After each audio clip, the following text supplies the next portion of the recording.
그의 생애 내내 강조되는 건 그의 적극성입니다.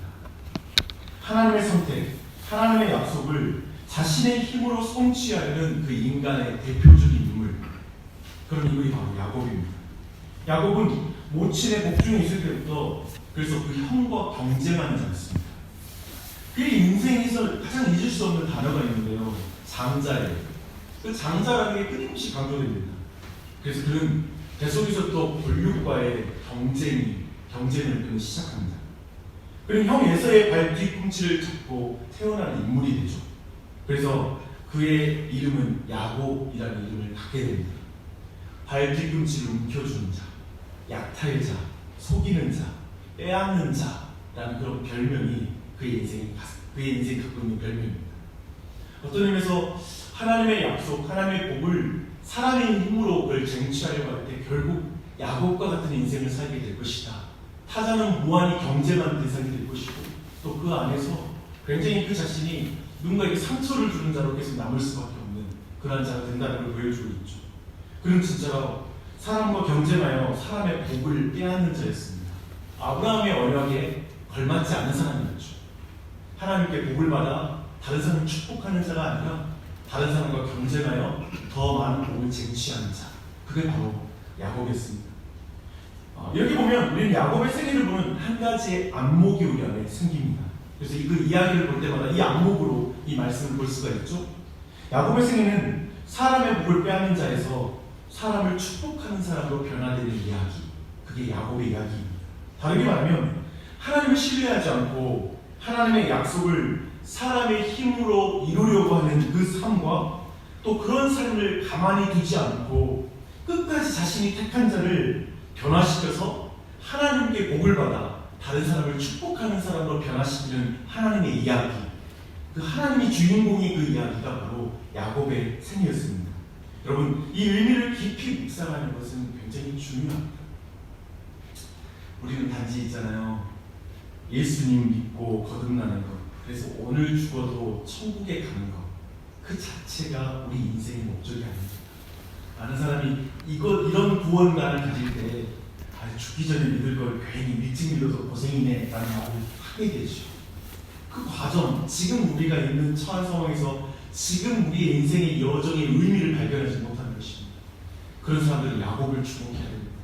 하나님이 야곱을 빚어가는 그 이야기 속에 우리 또한도 있고 우리도 그 안에서 변화되고 있다는 사실, 하나님이 부지런히 일하고 계시다는 사실을 믿으십시오.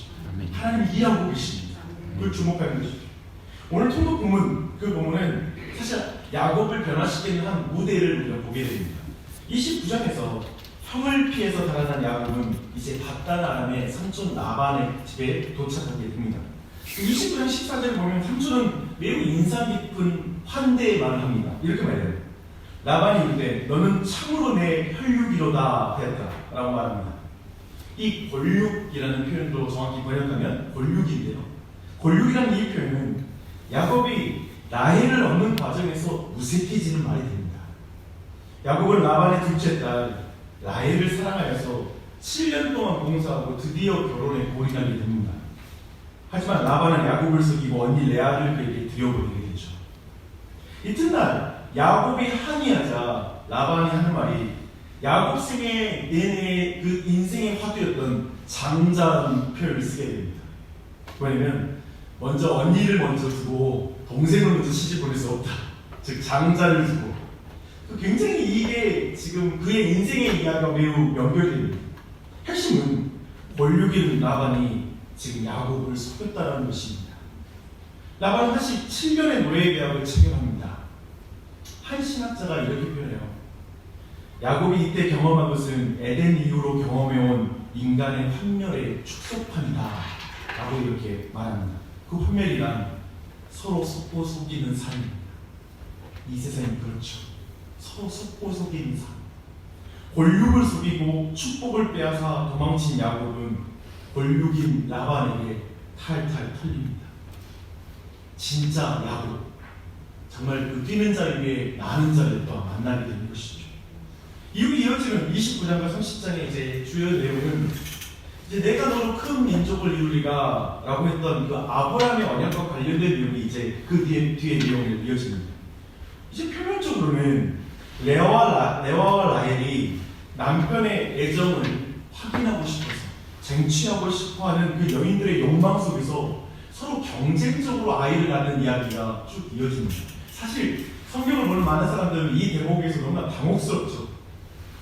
아이를 낳아 이름을 짓는 것을 보면 사랑과 전쟁이 동전의 양면이라는 생각이 들어요. 또 아이들을 어떻게 이름 짓는지 보세요.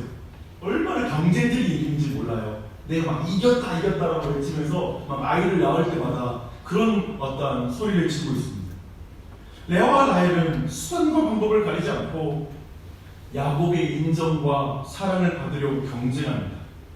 라헬은 시녀 비라를 내세우고 레아는 시녀 실바를 내세워 대리 출산 경쟁까지 합니다. 권력 사이의 경쟁과 갈등 DNA는 야곱에게서 두 아내에게 그리고 이후에 12아들에게 다 그것이 전이가 됩니다. 그러나 이렇게 인정과 사랑을 받으려고 경쟁하는 삶은 세상 사람들의 방법이지 결코 믿음의 삶의 방식이라고 말할 수 없습니다. 이것을 기억해야 되죠. 이 또한 결국 저 사람에게서 빼앗아 내가 더 복을 확보해야 된다. 저 사람의 사랑을 빼앗아 지금 저 사람에게 하는 애정을 내가 더 많이 쟁취할 거야 라고 말하는 이 세계관을 벗어날 수가 없는 것이죠.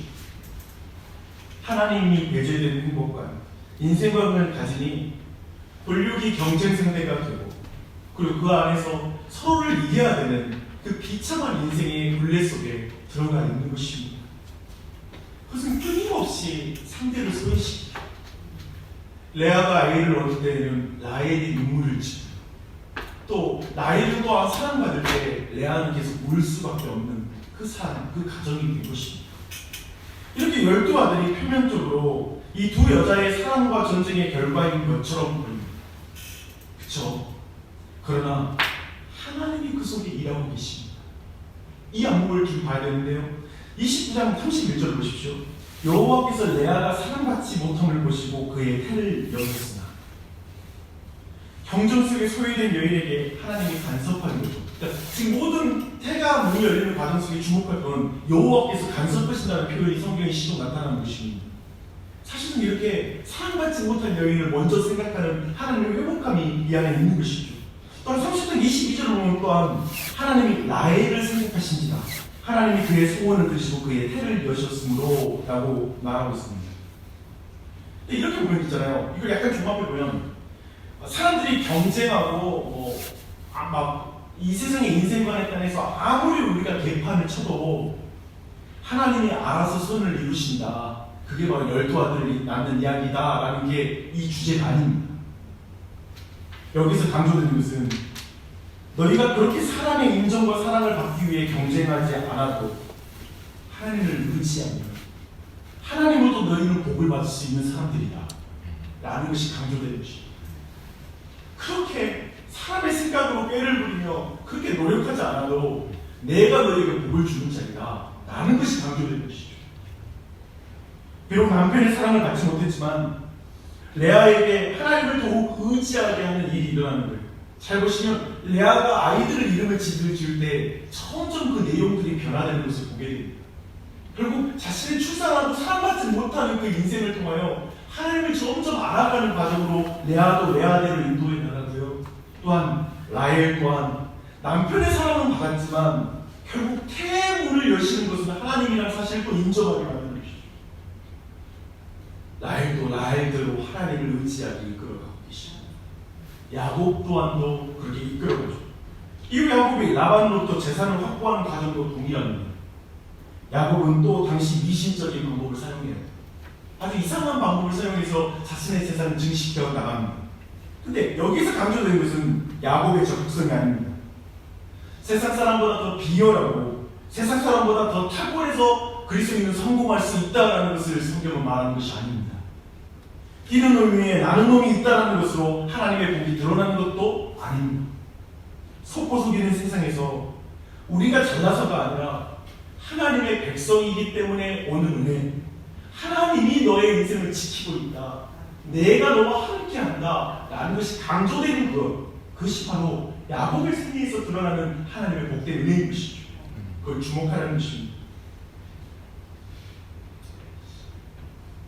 제가 교회를 시작하기 전에 한 동기 목사님을 만났을 때 그가 먼저 개척을 했던 한 목사님께서 제게 이런 말을 했던 것이 기억납니다. 자꾸 목회를 하다 보면 하나님 노래를 하려고 해. 내가 하나님이 되어서 하나님보다 더 앞서고 하나님보다 더 적극적으로 하는 거죠. 내가 하는 것만큼, 내가 열심히 하는 만큼 그만큼 모든 내 인생이 이루어질 수 있는 거죠. 내 가정이 더 안전해질 수 있는 것처럼, 내 가정이 더 풍요로워질 수 있는 것처럼 자꾸 내가 적극적으로 가는 거예요. 열심히 사는 것을 성경은 부정하지 않죠. 그것에 대해서 부정적이지 않습니다. 하지만 하나님보다 앞서서 염려하고 하나님보다 더 앞서서 행하려고 하는 부분은 하나님이 그것을 경계하십니다. 그럴 필요가 없다고 말씀하십니다. 하나님 놀이를 하지 말라는 것이죠. 어쩌면 우리 모두 하나님 놀이 많이 하죠. 그리고 자주 그렇게 합니다. 그만하자. 하나님 나를 그만해도 되니까요.